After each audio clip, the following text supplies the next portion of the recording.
First ಇರಲಿರ್ತಕ್ಕಂತಹ ಒಂದು ಪಾಠವಾಗಿರ್ತಕ್ಕಂತಹ ಕಥೆ ಆಗಿರ್ತಕ್ಕಂತಹ the gentleman of the jungle start ಮಾಡುತ್ತೆ.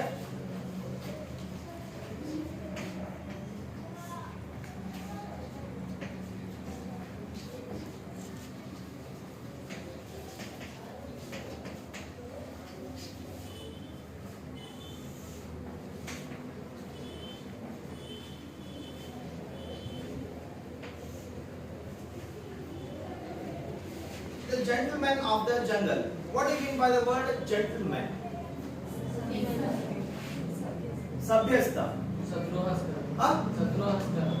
Sadgrahasta. Okay. Can you explain it? Vallayavanu. Gentleman means the person who is having good qualities. ಬುದ್ಧಿವಂತ, ಒಳ್ಳೆ ನಡತೆ ಹೊಂದಿರತಕ್ಕಂಥವನು, ಓಕೆ, ಬೇರೆ ಮೋಸ ಮಾಡಲಿರತಕ್ಕಂಥವನು, ಅದನ್ನು ನಾವು ಹೇಳಬಹುದಾಗಿದೆ. It is in plural form, gentlemen. It applies to the human beings. The word gentleman ಅನ್ನತಕ್ಕಂಥದ್ದು ಮನುಷ್ಯರಿಗೆ ಅಪ್ಲೈ ಆಗತಕ್ಕಂಥ ಒಂದು ಶಬ್ದವಾಗಿದೆ. ಆದ್ರೆ ಇಲ್ಲಿ ಕೊನೆಗಿದೆ ಜಂಗಲ್ ಅಂತ ಇದೆ. What is the meaning of jungle? ಕಾಡು. ಅಂದ್ರೆ ಮನುಷ್ಯರು ಕಾಡಲ್ಲಿ ವಾಸವಾಗಿದ್ದಾರಾ? ಕಾಡಲ್ಲಿ ವಾಸವಾಗಿದ್ದಾರಾ ಮನುಷ್ಯರು? ವಾಸವಾಗಿದ್ರು. No. Here the word gentleman applies to the animals living in the jungle. ಇಲ್ಲಿ ಜಂಟಲ್ಮನ್ ಅಂತಕ್ಕಂಥ ಶಬ್ದ ಇಲ್ಲ ಪ್ರಾಣಿಗಳಿಗೆ ಅನ್ವಯ ಆಗುವ ಹಾಗೆ ಈ ಒಂದು ಕಥೆಯಲ್ಲಿ ಬಳಕೆ ಮಾಡಿರ್ತಕ್ಕಂಥದ್ದು. ನಾವಿಟ್ಟು the gentleman of the jungle ಅಂತ ಹೇಳಿದ್ರೆ ಒಳ್ಳೆಯ ಗುಣ ಹೊಂದಿರತಕ್ಕಂಥ ಸಭ್ಯಸ್ಥರಾಗಿರ್ತಕ್ಕಂತಹ ಪ್ರಾಣಿಗಳು ಕಾಡಲ್ಲಿರತಕ್ಕಂಥದ್ದು ಅಂತ ಹೇಳಿ ಅರ್ಥ ಬರ್ತದೆ. ಬಂದಿರತಕ್ಕಂಥ ವ್ಯಕ್ತಿ ಯೋಮೋ ಕೆನ್ಯಾಟ ಅಂತ ಬಿಟ್ಟು ಸ್ವಲ್ಪ ಅದ್ರ ಬಗ್ಗೆ ನಮಗೆ ಮಾಹಿತಿ ಕೊಟ್ಟಿದ್ದಾರೆ ಪೇಜ್ ನಂಬರ್ 6 ಅಲ್ಲಿ. See the word we have to pronounce as a yomo, not jomo. Okay, in brackets you have been given how to pronounce it. Yomo Kenyatta, born in the year 1893, died in the year 1978. ಹುಟ್ಟಿದ್ದು 1893, ಸತ್ತಿದ್ದು 1978ನೇ ಇಸ್ವಿಯಲ್ಲಿ. ಅದರಲ್ಲಿ ಹೇಳ್ತಾರೆ ಅದರ ಬಗ್ಗೆ ಸ್ವಲ್ಪ ಮಾಹಿತಿ. He was an African political leader. Africa ಖಂಡದ ರಾಜಕೀಯ ನಾಯಕ. First president of Kenya and ruled from 1964 to 78. ನಂತರ ಆ ಒಂದು ಕೆನ್ಯಾ ಸಹ ಯುರೋಪಿಯನ್ನರ ಒಂದು ವಶದಲ್ಲಿತ್ತು. ನಂತರ ಆ ಒಂದು ಕೆನ್ಯಾ ದೇಶ 1964ನೇ ಇಸ್ವಿಯಲ್ಲಿ ಸ್ವತಂತ್ರಗೊಳ್ಳುತ್ತದೆ. ಸ್ವತಂತ್ರಗೊಂಡ ನಂತರ ಇವನು ಯೋಮೋ ಕೆನ್ಯಾಟ ಆ ದೇಶದ ರಾಷ್ಟ್ರಾಧ್ಯಕ್ಷನಾಗ್ತಾನೆ. ಸುಮಾರು 14 ವರ್ಷದವರೆಗೆ ಅವನ ಆ ಒಂದು ಸ್ಥಾನದಲ್ಲಿದ್ದ ಅಂತ ನಮಗೆ ಹೇಳ್ತಾರೆ. 78ನೇ ಇಸ್ವಿಯಲ್ಲಿ ಅವರು ಸಾಯತಕ್ಕಂಥದ್ದು. ಕಿಕುಯು he was one of the earliest and best known African nationalist leader. ಅಂದ್ರೆ ಅವನು ಒಂದು ಬುಡಕಟ್ಟು ಜನಾಂಗಕ್ಕೆ ಸೇರಿದವನಾಗಿದ್ದ. ಯಾವ್ದಪ್ಪ ಅಂದ್ರೆ ಕಿಕುಯು ಅಂತ ನಮಗೆ ಹೇಳ್ತಾರೆ. ಕಿಕುಯು ಅನ್ನತಕ್ಕಂಥದ್ದು ಒಂದು ಬುಡಕಟ್ಟು ಜನಾಂಗ ಆಫ್ರಿಕಾದಲ್ಲಿ ಇರತಕ್ಕದ್ದು. and he belonged to that particular tribe. One of the earliest and best known African nationalist leader, ರಾಷ್ಟ್ರೀಯ ನಾಯಕ, ರಾಷ್ಟ್ರ ಮಟ್ಟದ ನಾಯಕನಾಗಿದ್ದ ಅವನಂತ ನಮಗೆ ಹೇಳ್ತಾರೆ. Okay. It was also under the control of the Europeans and they united together under the leadership of Jomo Kenyatta, fought against the Europeans and got independence in the year 1964. Okay. As the secretary of the tribal association, he campaigned for land reforms and African political rights. ನಂತರ ಅವನು ಅಧಿಕಾರದಲ್ಲಿದ್ದಾಗ ಅವರ ಒಂದು ಗುಂಪಿನ ನಾಯಕನಾಗ್ತಾನೆ. ಆ ಒಂದು ನಾಯಕನಾದಾಗ ಅವನು ಪ್ರಮುಖವಾಗಿ ಹೋರಾಟ ಮಾಡ್ತಕ್ಕಂಥದ್ದು ಭೂ ಸುಧಾರಣೆಗಳಿಗೋಸ್ಕರ, ಲ್ಯಾಂಡ್ ರಿಫಾರ್ಮ್ಸ್ ಅಂತ ಹೇಳ್ತಾರೆ. ಜೊತೆಗೆ ಅವನು ಆಫ್ರಿಕಾದ ಇರತಕ್ಕಂತಹ ಜನರ ಒಂದು ಪೊಲಿಟಿಕಲ್ ರೈಟ್ಸ್ಗೂ ಸಹ ಹೋರಾಟ ಮಾಡ್ತಾನೆ. ರಾಜಕೀಯ ಹಕ್ಕುಗಳು, ಜನರಿಗೆ ಯಾವ್ಯಾವ ಹಕ್ಕು ಸಿಗಬೇಕು ಅದ್ರ ಬಗ್ಗೆ ಸಹ ಅವನು ಹೋರಾಟ ಮಾಡ್ತಾನೆ. ನಮ್ಮ ದೇಶದ ನಾವು ಇಲ್ಲಿ ಉದಾಹರಣೆ ತೆಗೆದುಕೊಂಡ್ರೆ ಆಗಸ್ಟ್ 15, 1945 ಮುಂಚೆ ನಾವು ಬ್ರಿಟಿಷರ ಅಧೀನದಲ್ಲಿದ್ವಿ. ಅಲ್ಲಿವರೆಗೆ ನಮಗೆ ಯಾವುದೇ ಒಂದು ರೀತಿಯ ಅಧಿಕಾರ ಮತ್ತು ಹಕ್ಕುಗಳು ಇರಲಿಲ್ಲ. ಎಲ್ಲ ಅವರ ಒಂದು ನಾವು ಗುಲಾಮರಾಗಿ ಇದ್ವಿ ಅಂತ ಇಲ್ಲಿ ನಮ್ಗೆ ಎಲ್ಲ ಇತಿಹಾಸ ಹೇಳ್ತಾ ಬರ್ತದೆ. ಅದೇ ರೀತಿ ಇಲ್ಲೂ ಸಹ ಇವರ ಪರಿಸ್ಥಿತಿ ಇತ್ತು. ಆಫ್ರಿಕಾದಲ್ಲಿ ಅವರ ಒಂದು ಹಕ್ಕಿಗೋಸ್ಕರ, ಅಧಿಕಾರಕ್ಕೋಸ್ಕರ ಇವನು ಹೋರಾಟ ಮಾಡ್ತಕ್ಕಂಥ ವ್ಯಕ್ತಿ ಅಂತ ನಮ್ಗೆ ಹೇಳ್ತಾರೆ. ನಂತರ ಇದಾದ ನಂತರ ಇಲ್ಲಿ ನಮಗೆ ಮಾಹಿತಿ ಕೊಡ್ತಾರೆ ಗ್ಲಾಸರಿನಲ್ಲಿ ಒಂದಷ್ಟು ಕಠಿಣ ಪದಗಳ ಅರ್ಥದ ಬಗ್ಗೆ. ಪೇಜ್ ನಂಬರ್ 7 ಇದೆ ನೋಡ್ರಿ. ಈ ಒಂದು ಯೂನಿಟ್ ಬರ್ತಕ್ಕಂಥ ಒಂದು ಕಠಿಣ ಪದಗಳ ಅರ್ಥ ನಮಗೆ ಇಲ್ಲಿ ಹೇಳ್ತಾ ಇದ್ದಾರೆ. ಮೊದಲ ಒಂದು ಶಬ್ದ ಇದೆ ಹೇಲ್ ಸ್ಟಾರ್ಮ್ ಅಂತ ಇದೆ. Thunder storm in which pellets of ice fall ಅಂತ ಬಿಟ್ಟು ಹೇಳಿದ್ದಾರೆ. ಬ್ರಾಕೆಟ್ಸ್ ಅಲ್ಲಿ ಕನ್ನಡದ ಒಂದು ಮೀನಿಂಗ್ಸ್ ಹಾಕಿದ್ದಾರೆ. ಆಲಿಕಲ್ಲು ಮಳೆ ಅಂತ ಹೇಳಿ ಬಹುಶಃ ಗೊತ್ತಿದೆ. ಮೇ ತಿಂಗಳಲ್ಲಿ ಸಾಮಾನ್ಯವಾಗಿ ಏಪ್ರಿಲ್ ತಿಂಗಳ ಕೊನೆಯಲ್ಲಿ ಗುಡುಗು ಸಿಡಿಲಿನ ಮೂಲಕ ಏನ್ ಮಳೆ ಬರುತ್ತೆ ಆ ಸಮಯದಲ್ಲಿ ಮೇಲಿಂದ ಆ ಮಳೆ ನೀರಿನ ಜೊತೆಗೆ ಹಿಮದ ಕಣಗಳು ಸಹ ಬರ್ತದೆ. ಅದಕ್ಕೆ ನಾವು ಕರಿತೀವಿ ಆಲಿಕಲ್ಲು ಅಂತ ಹೇಳ್ಬಿಟ್ಟು ಅಂತ ಒಂದು ಮಳೆಗಾಲ ಕರಿತೀವಿ ಹೇಲ್ ಸ್ಟಾರ್ಮ್ ಅಂತ ಹೇಳಿ. ಅಂದ್ರೆ ಎರಡನೇ ಶಬ್ದ ಟರ್ಮಾಯಿಲ್ ಅಂತ ಇದೆ. ಟರ್ಮಾಯಿಲ್ ಅಂತಂದ್ರೆ ಡಿಸ್ಟರ್ಬೆನ್ಸ್ ಅಥವಾ ಇಮೋಷನಲ್ ಎಜಿಟೇಷನ್ ಅಂತ ಹೇಳ್ತಾ ಹೋದರೆ. ಓಕೆ, ಡಿಸ್ಟರ್ಬೆನ್ಸ್ ಅಂತಂದ್ರೆ ಮೀನಿಂಗ್ ಡಿಸ್ಟರ್ಬೆನ್ಸ್ ತೊಂದರೆ, ಹೌದಾ? ಅಂದ್ರೆ ಇಮೋಷನಲ್ ಎಜಿಟೇಷನ್, ಇಮೋಷನ್ಸ್ ಅಂದ್ರೆ ಎಂತದು? ಭಾವನೆ, ಭಾವನಾತ್ಮಕವಾದಂತಹ ಒಂದು ಪ್ರತಿಭಟನೆ ಅಂತ ಹೇಳ್ಬಹುದಾಗಿದೆ ಇಮೋಷನಲ್ ಎಜಿಟೇಷನ್. ನಂತರ ಶಬ್ದ ಟ್ರಾಂಕ್ವಿಲಿಟಿ ಅಂತ ಇದೆ. ಸ್ವಲ್ಪ ಪ್ರೊನೌನ್ಸಿಯೇಷನ್ ಕಡೆ ಸ್ವಲ್ಪ ಗಮನ ಇಡಿ. ನೋಡಿ ಆ ಶಬ್ದ ಯಾವ ತರ ಪ್ರೊನೌನ್ಸಿಯೇಷನ್ ಮಾಡಬೇಕಾಗಿದೆ. ಓಕೆ, ಟ್ರಾಂಕ್ವಿಲಿಟಿ ಅಂದ್ರೆ ಪೀಸ್ಫುಲ್ನೆಸ್. ಪೀಸ್ಫುಲ್ನೆಸ್ ಅಂತಂದ್ರೆ ಶಾಂತತೆಯಿಂದ ಇರತಕ್ಕಂಥದ್ದು, ಶಾಂತವಾಗಿರತಕ್ಕಂಥದ್ದು. ಪೀಸ್, PEACE ಅಂತ ಕೊಟ್ಟಿರತಕ್ಕಂಥದ್ದು. ಹಾಗೆ PIECE ಅಂತ ಮತ್ತೊಂದು ಶಬ್ದ ಇದೆ, ಗೊತ್ತಿದೆಯಾ? ಎರಡು ಶಬ್ದಗಳಿಗೆ ಅರ್ಥ ವ್ಯತ್ಯಾಸ ಗೊತ್ತಿದೆ ಯಾರಿಗಾದ್ರೂ? PEACE peace, PIECE piece. Pronunciation is same, but the meaning is entirely different. PEACE peace, PIECE peace. Pronunciation is same, but different meanings they have. The first word PEACE peace means ಶಾಂತತೆ. ಸದ್ದು ಗದ್ದ ಇಲ್ಲ, ಗಲಾಟೆ ಇಲ್ಲ, ಶಾಂತ ಚಿತ್ತವಾಗಿರತಕ್ಕದ್ದು. PIECE peace is ತುಂಡುಗಳು, ಹೌದಾ? May be pieces of paper, piece of wood, store etcetera. ಯಾವ್ದು ಬೇಕಾದ್ರೂ ಸಹ ಇರಬಹುದಾದ್ರೆ ಸಣ್ಣ ತುಂಡುಗಳು ನಾವು ಕರಿತೀವಿ ಪೀಸ್ ಅಂತ ಹೇಳಿ. PIECE ಪೀಸ್ ತುಂಡು. ಪೀಸ್ಫುಲ್ನೆಸ್ ಅಂತ ಹೇಳ್ತಾರೆ ಶಾಂತಚಿತ್ತವಾಗಿರ್ತಕ್ಕಂಥದ್ದು, ಶಾಂತವಾಗಿರ್ತಕ್ಕಂಥದ್ದು. ನಂತರ ಶಬ್ದ ಇಂಟ್ರಿಕಸಿ ಅಂತ ಇದೆ. ಇಂಟ್ರಿಕಸಿ ಅಂತಂದ್ರೆ ಕಾಂಪ್ಲೆಕ್ಸಿಟಿ ಅಂತ ಮೀನಿಂಗ್ ಕೊಡ್ತಾರೆ. ಅಂದ್ರೆ ಕಷ್ಟಕರವಾಗಿರ್ತಕ್ಕಂಥದ್ದು, ಕ್ಲಿಷ್ಟಕರವಾಗಿರ್ತಕ್ಕಂಥ ನಾವು ಮೀನಿಂಗ್ ಹೇಳಬಹುದಾಗಿದೆ. ಸ್ವಲ್ಪ ಮೀನಿಂಗ್ ಹೇಳ್ಬೇಕಾದ್ರೆ ಪೆನ್ಸಿಲ್ ಬರ್ಕೊಳ್ಳಿ ಪುಸ್ತಕದಲ್ಲಿ. ನಂತರ ಶಬ್ದ ಎವಿಡೆನ್ಸ್ ಅಂತ ಇದೆ. That which serves to prove. ನಾವು ಏನಾದ್ರೂ ಒಂದು ಪ್ರೂವ್ ಮಾಡಬೇಕು ಅಂತ ಹೇಳಿದ್ರೆ ಆಧಾರವಾಗಿ ಬಳಸ್ಕೊಳ್ತೀವಲ್ಲ ಅದಕ್ಕೆ ನಾವು ಕರಿತೀವಿ ಎವಿಡೆನ್ಸ್ ಅಂತ ಹೇಳಿ. ಸಾಕ್ಷಿ ಆಧಾರಗಳು ಅಂತ ಹೇಳ್ಬೋದು ಮೀನಿಂಗ್. ಸಾಕ್ಷಿ ಆಧಾರ, ಎವಿಡೆನ್ಸ್. ಟು ಗೇನ್ ಆಕ್ಸೆಸ್ ಅಂತ ಇದೆ. Find out a way to approach. ಹತ್ತಿರ ಹೋಗ್ಲಿಕ್ಕೆ ಮಾರ್ಗ ಕಂಡುಹಿಡ್ಕೊಳ್ತಕ್ಕಂಥದ್ದು. To gain access. Compromise ಅಂತ ಇದೆ ನೆಕ್ಸ್ಟ್ ಶಬ್ದ. To settle issues by mutual consensus. ಇಬ್ಬರು ವ್ಯಕ್ತಿಗಳು ಜಗಳ ಆಡಿರ್ತಾರೆ, ಇಬ್ಬರ ನಡುವೆ ನಾವು ಸಂಧಾನ ಏರ್ಪಡಿಸ್ತಕ್ಕಂಥದ್ದು, ರಾಜಿ ಮಾಡಿಸ್ತಕ್ಕಂಥದ್ದು ಇಬ್ಬರಿಗೂ ಸಹ. ಅದಕ್ಕೆ ನಾವು ಕರಿತೀವಿ ಕಾಂಪ್ರಮೈಸ್ ಅಂತ, ರಾಜಿ ಮಾಡತಕ್ಕಂಥದ್ದು. ಕೊನೆಯ ಶಬ್ದ ಇದೆ ಎಂಬ್ರಾಯ್ಡ್ ಅಂತ ಇದೆ. ಕಾನ್ಫ್ಲಿಕ್ಟ್. ಕಾನ್ಫ್ಲಿಕ್ಟ್ ಅಂತಂದ್ರೆ ಜಗಳ, ಹೊಡೆದಾಟ. Now let's come to the lesson story. For all the units, maybe prose, poetry, drama, etc., you have pre-reading activity.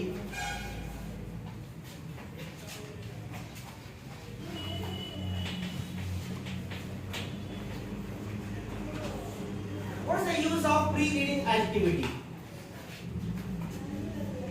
What is the use of pre-reading activity? For each unit, you have been given such pre-reading activities.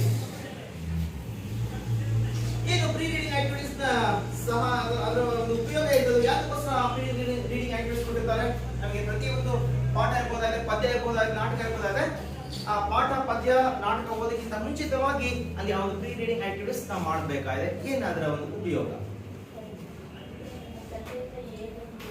ಆ ಕಥೆಯಿಂದ ಏನ್ ತಿಳಿಸುತ್ತೆ ಅಂತ moral ಅಲ್ಲ ಅದು. ಕೊನೆಗೆ ಬರ್ತದೆ ಯಾವ್ದೋ ಒಂದು ಕಥೆಗೆ ಸಂಬಂಧಪಟ್ಟಂತೆ ಆ ಒಂದು ಕಥೆಯ ಮಾರಲ್ ನೀತಿ ಏನಂದ್ರೆ ಕೊನೆಗೆ ಹೇಳಿರ್ತಾರೆ, ಆದ್ರೆ ಅದು ನೀತಿ ಅಲ್ಲ. ಪ್ರೀ ರೀಡಿಂಗ್ ಆಕ್ಟಿವಿಟೀಸ್ ಅಂತ ನಾವು ಹೇಳ್ತೀವಿ. ಆಮೇಲೆ ಅರ್ಥ ಮಾಡ್ಕೋಬೇಕು. ಓಕೆ, ಆ ಪ್ರೀ ರೀಡಿಂಗ್ ಆಕ್ಟಿವಿಟೀಸ್ ನಲ್ಲಿ ನಮಗೆ ಕೆಲವೊಂದು ಪ್ರಶ್ನೆಗಳು ಕೇಳಿರ್ತಾರೆ. ಆ ಪ್ರಶ್ನೆ ನಾವು ಉತ್ತರ ಕೊಡ್ಲಿಕ್ಕೆ ಪ್ರಯತ್ನ ಪಡಬೇಕಾದರೆ, ಅಥವಾ ಯಾವುದೋ ಒಂದು ವಿಷಯ ಕೊಟ್ಟಿರ್ತಾರೆ, ಆ ವಿಷಯದ ಬಗ್ಗೆ ನಾವು ಡಿಸ್ಕಸ್ ಮಾಡಬೇಕಾದರೆ, ಆ ಡಿಸ್ಕಷನ್ ಮಾಡೋದ್ರ ಮೂಲಕ ಅಥವಾ ಆ ಪ್ರಶ್ನೆ ನಾವು ಉತ್ತರ ಕಂಡುಕೊಳ್ಳೋದ್ರ ಮೂಲಕ ಆ ಪಾಠ ಅಥವಾ ಪದ್ಯ ನಾವು ತುಂಬಾ ಈಸಿಯಾಗಿ ತಿಳ್ಕೋಬಹುದಾಗಿದೆ ಅಂತ ಹೇಳಿ ನಮಗೆ ಪ್ರತಿ ಒಂದು ಯೂನಿಟ್ಗೆ ಸಂಬಂಧಪಟ್ಟಂತೆ ಅಂತ ಒಂದು ಪ್ರೀ ರೀಡಿಂಗ್ ಆಕ್ಟಿವಿಟೀಸ್ ಕೊಟ್ಟಿರುತ್ತಾರೆ. ಹಾಗೆ ಈ ಒಂದು ಕಥೆಗೂ ಸಂಬಂಧಪಟ್ಟಂತೆ ಪ್ರೀ ರೀಡಿಂಗ್ ಆಕ್ಟಿವಿಟೀಸ್ ಕೊಟ್ಟಿದ್ದಾರೆ. ಏನಪ್ಪಾ ಅಂದ್ರೆ, narrate a story from Panchatantra where good prevails over evil ಅಂತ ಬಿಟ್ಟು ನಮಗೆ ಕೊಟ್ಟಿದ್ದಾರೆ.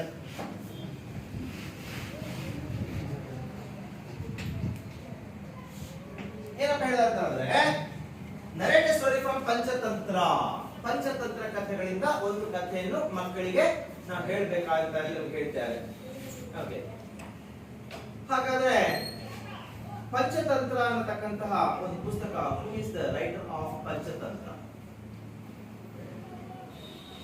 S, who has written down the book, story book Panchatantra? Panchatantra ಬರೆದ ಯಾರೇ ಪುಸ್ತಕ, ಕಥೆಗಳನ್ನು ಬರೆದಿರತಕ್ಕಂತಹ ವ್ಯಕ್ತಿ ಯಾರು?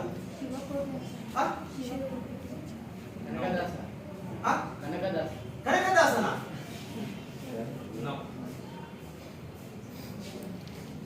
ವಿಷ್ಣು ಶರ್ಮಾ ಅಂತಕ್ಕಂಥ ಒಬ್ಬ ವ್ಯಕ್ತಿ ಸಂಸ್ಕೃತ ಭಾಷೆಯಲ್ಲಿ ಬರೆದಿರತಕ್ಕಂಥ ಕಥೆಗಳ ಒಂದು ಸಂಕಲನ. Later on it was translated to Kannada by Durgasimha. ದುರ್ಗಸಿಂಹನಿಂದ Kannada ಭಾಷೆಗೆ ತರ್ಜುಮೆ ಆಗಿರತಕ್ಕಂಥ ಪುಸ್ತಕ. ನಂತರ ಆ ಒಂದು ಪಂಚತಂತ್ರ ಕಥೆಗಳಲ್ಲಿ ನಾವು ನೆನಪಿಟ್ಕೋಬೇಕಾಗಿರ್ತಕ್ಕಂಥ ಅಥವಾ ಸ್ವಲ್ಪ ಗಮನದಲ್ಲಿ ಇರಬೇಕಂತ ಒಂದು ವಿಷಯ ಏನಪ್ಪಾ ಅಂದ್ರೆ, all the major characters of the story are animals and birds who speak, act, think as human beings. ಆ ಒಂದು ಕಥೆಗಳಲ್ಲಿ ಈ ಒಂದು ಪ್ರಮುಖ ಪಾತ್ರಧಾರಿಗಳಿದ್ದಾರೆ. ಆ ಪಾತ್ರಧಾರಿಗಳು ಮನುಷ್ಯರಾಗಿರೋದಿಲ್ಲ, ಬದಲಿಗೆ ಪ್ರಾಣಿಗಳು, ಪಕ್ಷಿಗಳು. ಆದ್ರೆ ಆ ಪ್ರಾಣಿಗಳು, ಪಕ್ಷಿಗಳು ಮನುಷ್ಯರಲ್ಲಿ ಮಾತನಾಡ್ತವೆ, ಮನುಷ್ಯರಲ್ಲಿ ಆಲೋಚನೆ ಮಾಡ್ತವೆ, ಮನುಷ್ಯರಲ್ಲಿ ಕೆಲಸ ಮಾಡ್ತವೆ. ಈಗ ಮನುಷ್ಯರಲ್ಲಿ ಒಳ್ಳೆ ಗುಣ ಇರಬಹುದಾಗಿದೆ, ಕೆಟ್ಟ ಗುಣ ಸಹ ಇರಬಹುದಾಗಿದೆ. ನಾನು ಯಾವುದೋ ಒಬ್ಬ ವ್ಯಕ್ತಿಗೆ ಅವರ ಒಂದು ಕೆಟ್ಟ ಗುಣದ ಬಗ್ಗೆ ನಾನು ಇಲ್ಲಿ ಡಿಸ್ಕಸ್ ಮಾಡ್ತೀನಿ ಅಥವಾ ಮಾತಾಡ್ತೀನಿ ತಿಳ್ಕೊಳ್ಳ ಅಂತ, ಯಾವುದೋ ಒಬ್ಬ ಹುಡುಗನಿಗೆ ನೀನು ಕಳ್ಳ ಅಂತ ನಾನು ಹೇಳ್ತೀನಿ ತಿಳ್ಕೊ, ಅಥವಾ ಈಗ ಯಾವುದೋ ಒಂದು ಹುಡುಗಿಗೆ ನೀನು ಮೋಸಗಾತಿ ಅಂತ ಹೇಳ್ತೀನಿ ತಿಳ್ಕೊ, ಅದು ಖುಷಿ ಆಗ್ತದ ಆತಿ ಬಯಸ್ಕೊಂಡ್ರೆ? ಇಲ್ಲ, ಒಂದು ಗಾದೆ ಮಾತಿದೆ, ಇದ್ದಿದ್ದಂಗೆ ಹೇಳಿದ್ರೆ. ಅದಕ್ಕೋಸ್ಕರ ಏನಪ್ಪಾ ಮಾಡ್ತಾ ಅಂತಾರಲ್ಲಿ ಈ ಒಂದು ಕಥೆಗಳಲ್ಲಿ ಮನುಷ್ಯ ರೀತಿಯಲ್ಲೇ ಮಾತನಾಡ್ತಕ್ಕಂಥ, ಮನುಷ್ಯ ರೀತಿಯಲ್ಲೇ ಯೋಚನೆ ಮಾಡತಕ್ಕಂತಹ, ಮನುಷ್ಯ ರೀತಿಯಲ್ಲೇ ಒಳ್ಳೆಯ ಗುಣ ಕೆಟ್ಟ ಗುಣ ಹೊಂದಿರತಕ್ಕಂತಹ ಪಾತ್ರಧಾರಿಗಳನ್ನು ಆ ಕಥೆಗಳಲ್ಲಿ ಪ್ರಮುಖ ಪಾತ್ರಧಾರಿಗಳನ್ನಾಗಿ ತೆಗೆದುಕೊಂಡಿರ್ತಾರೆ. ಆ ಕಥೆ ಮೂಲಕ ನಮ್ಗೆ ಏನಪ್ಪ ಹೇಳ್ತಾ ಹೋಗ್ತಾರೆ ಅಂತ ಹೇಳಿದ್ರೆ, ಇಲ್ಲಿ ನಮಗೆ ಹೇಳ್ತಾರೆ ನೋಡ್ರಿ, ಇಲ್ಲಿ ಗುಡ್ ಪ್ರಿವೇಲ್ಸ್ ಓವರ್ ಈವಿಲ್. ಆ ಪಂಚತಂತ್ರ ಕಥೆಗಳ ಒಂದು ಮೂಲ ತತ್ವ ಏನಪ್ಪಾ ಅಂದ್ರೆ ಗುಡ್ ಪ್ರಿವೇಲ್ಸ್ ಓವರ್ ಈವಿಲ್ ಅಂತ ಹೇಳಿ.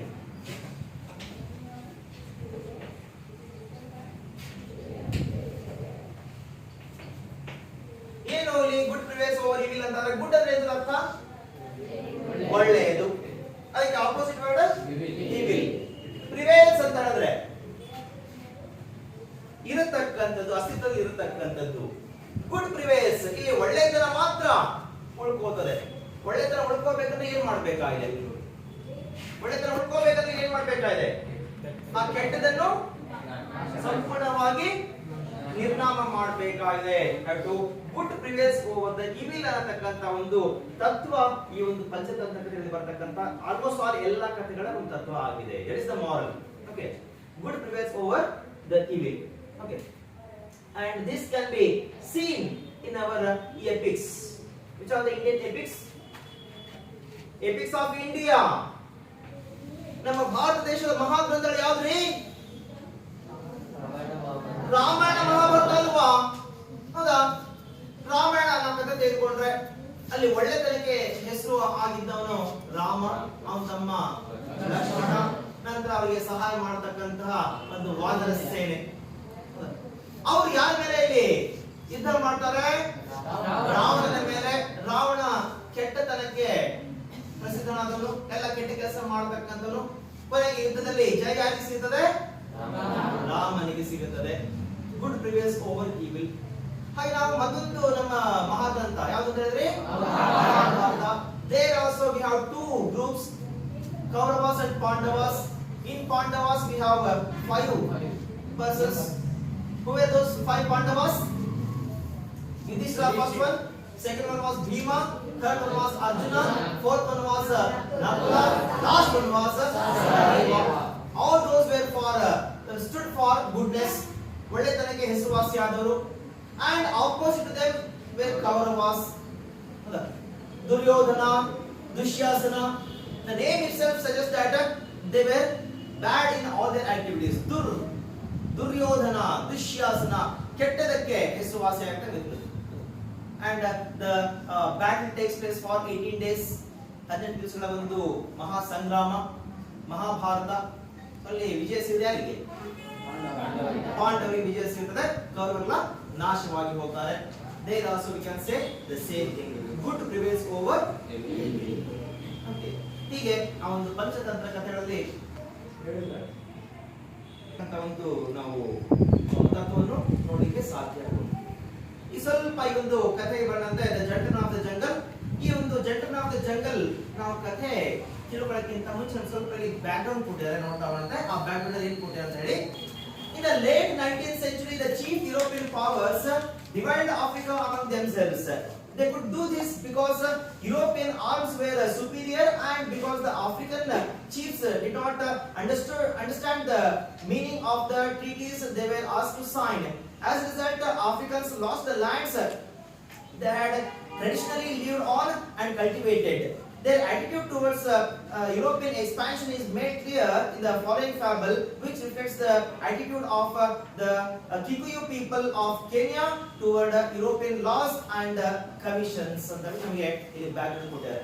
ನೋಡ್ತಾ ಒಂದು ಸ್ವಲ್ಪ ಇದರ ಬಗ್ಗೆ ಡೀಟೇಲ್ಸ್ ಏನಂತ ಬಿಟ್ಟು, in the 19th century,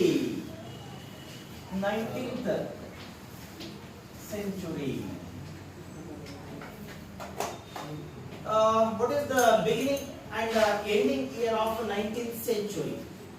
19ನೇ ಶತಮಾನ. 19ನೇ ಶತಮಾನ ಅಂದ್ರೆ ಪ್ರಾರಂಭಿಕ ವರ್ಷ ಯಾವುದು, ಅಂತಿಮ ವರ್ಷ ಯಾವುದು? 19ನೇ ಶತಮಾನದ್ದು 19ನೇ ಶತಮಾನ ಅಂದ್ರೆ ಯಾವ ಇಸ್ವಿಯಿಂದ ಯಾವ ಇಸ್ವಿವರೆಗೆ ಇರುವ ಸಮಯ? 1701. ಮತ್ತೆ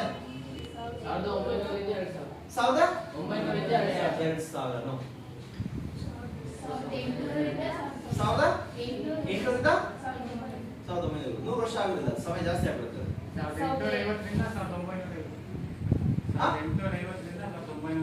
1850 ಸೆಂಚುರಿ ಅಂತ ಅಂದ್ರೆ 100 years, 100 ವರ್ಷಗಳ ಅವಧಿ. ನೀನ್ ಯಾಕೆ 50 ವರ್ಷಕ್ಕೆ ರೆಡಿ ಮಾಡ್ಬಿಟ್ಟೆ ಅದನ್ನ? 1850 ರಿಂದ 950. 950. Yes very good. 1801 ರಿಂದ 1900 ಡೇಟ್ ಬೇಕು ಅಂತಂದ್ರೆ 1st ಜನವರಿ ಅವಧಿ ಇಸ್ವಿದು, ನಂತರ ಇಲ್ಲಿ 31st ಡಿಸೆಂಬರ್.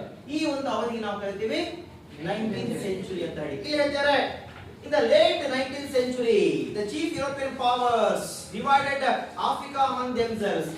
ಈ ಒಂದು ಶತಮಾನದ ಕೊನೆ ಭಾಗದವರೆಗೆ ಅಂದ್ರೆ ಹೆಚ್ಚು ಕಡಿಮೆ 1850, 60, 70ನೇ ಈ ಒಂದು ಸಮಯದಲ್ಲಿ ಯುರೋಪಿಯನ್ ಪವರ್ಸ್ ಅಂದ್ರೆ ಯಾರು? ಪವರ್ಸ್ ಅಂದ್ರೆ ಇಲ್ಲಿ ಕಂಟ್ರೀಸ್, ಯುರೋಪಿಯನ್ ಕಂಟ್ರೀಸ್, ಯುರೋಪ್ ಖಂಡದ ಪ್ರಮುಖ ದೇಶಗಳು, ರಾಷ್ಟ್ರಗಳು ಯಾವುದು?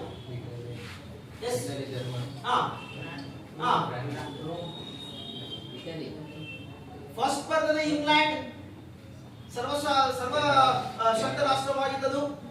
ಅದಾಂತರ ಬರ್ತದೆ ಫ್ರಾನ್ಸ್, ಅದಾಂತರ ಬರ್ತದೆ ಜರ್ಮನಿ, ಅದಾಂತರ ಬರ್ತದೆ ಇಟಲಿ. ಇವೆಲ್ಲ ದೇಶಗಳು ಯುರೋಪ್ ಖಂಡದ ಪ್ರಮುಖ ರಾಷ್ಟ್ರಗಳಾಗಿದ್ದು ಅಂತ ಹೇಳ್ತಾರೆ. ಆ ಎಲ್ಲ ರಾಷ್ಟ್ರ ಏನಪ್ಪ ಮಾಡ್ತಂತಾರೆ, they divide Africa among themselves.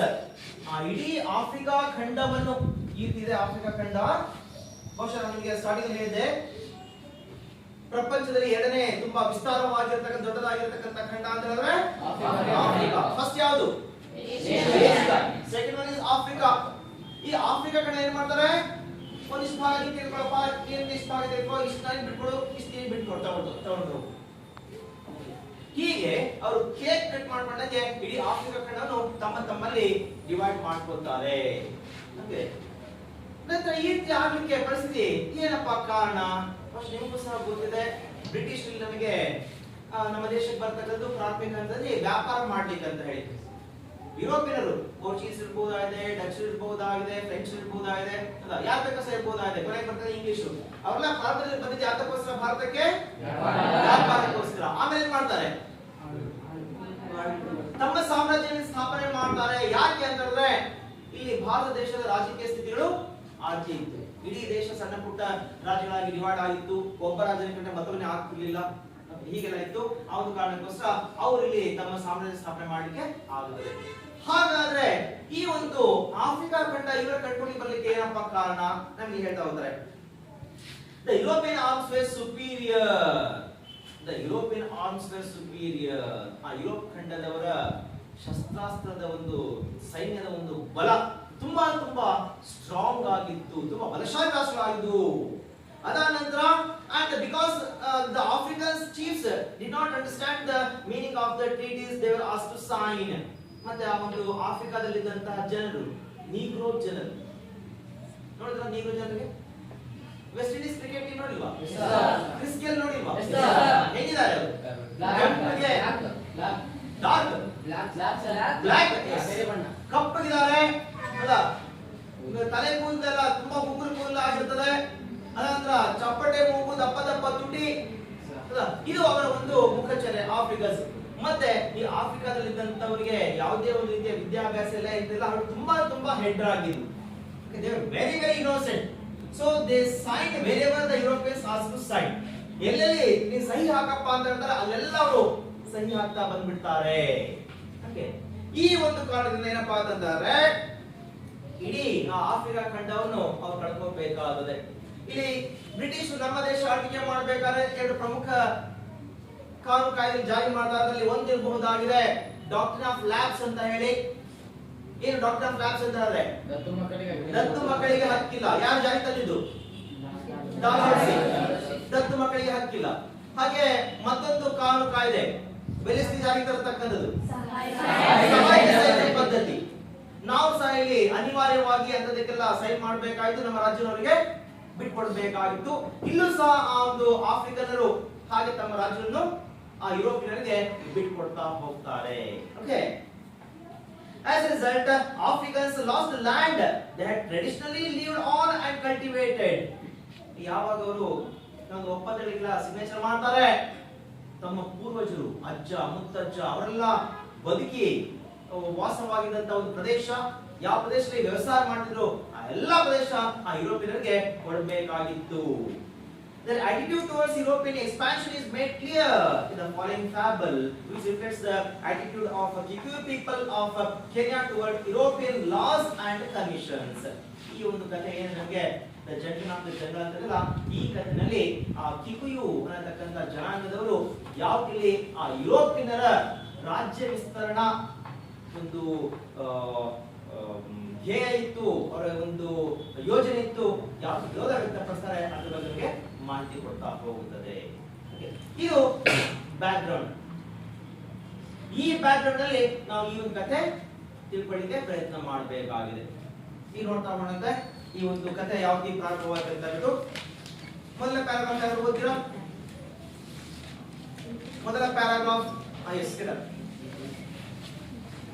Once upon a time, an elephant made a friendship with a man. One day, a heavy thunderstorm broke out. The elephant went to his friend, who had a little hut at the edge of the forest, and said to him, "My dear good man, will you please let me put my trunk inside your hut to keep it out of this torrential rain." Okay, good. Once upon a time, an elephant made a friendship with a man. See how the story has started. You might have heard many stories, maybe told by your grandmother or somebody else. ನಿಮ್ಮ ಮನೇಲಿ ಸಹ ನೀವು ಸಣ್ಣ ಇರ್ಬೇಕಾದ್ರೆ ನಿಮ್ಮ ಅಜ್ಜಿ ಅಥವಾ ಮನೆಯಲ್ಲಿ ಯಾರು ಸ್ವಲ್ಪ ವಯಸ್ಸಾದಂಥವ್ರು ಹೇಳ್ತಿದ್ದಂತ ಕಥೆ ಇರುತ್ತೆ. ನೀವು ಯಾವಾಗ ರಾತ್ರಿ ಮಲ್ಕೊಳ್ತಕ್ಕಂಥ ಸಮಯದಲ್ಲಿ, ಅದು ಈಗ ಅದೆಲ್ಲ ಇಲ್ಲ ಬಿಡಿ. ಈಗೆಲ್ಲ ಮೊಬೈಲ್ ಸಾಕು, ಇದನ್ನು ಮಾಡ್ತೀರಿ, ಊಟ ಮಾಡ್ತಾರೆ ಮಕ್ಕಳು.